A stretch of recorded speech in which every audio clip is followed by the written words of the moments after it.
বিসমিল্লাহির রহমানির রহিম। শুরু করছি আল্লাহর নামে।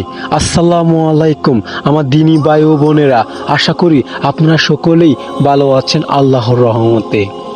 আজকে শোনাতে যাচ্ছি কিয়ামতের বড় 10টি আলামত।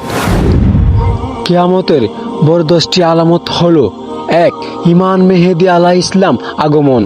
তিনি শেষ জামানায় আগমন করে দুনিয়াতে ন্যায় ও ইনসাফ প্রতিষ্ঠা করবে। 2. দাজ্জালের আগমন। দাজ্জাল এক চোখ বিশিষ্ট হবে এবং নিজেকে প্রভু বলে দাবি করে মানুষকে বিভ্রান্ত করার চেষ্টা করবে। 3. ঈসা ইবনে মারিয়াম আলাইহিস সালাম অবতরণ। তিনি আসমান থেকে অবতরণ করে দাজ্জালকে হত্যা করবেন এবং ইসলামী শরীয়ত অনুযায়ী বিচার প্রতিষ্ঠা করবেন। 4. ইয়াজুজ মাজুজের আগমন। এরা বিশাল এক জাতি যারা পৃথিবীতে বিশৃঙ্খলা সৃষ্টি করবে। 5. পূর্বাঞ্চলে বড় ধরনের ভূমিধ্বংস। 6. পশ্চিমাঞ্চলে বড় ধরনের ভূমিধ্বংস। 7.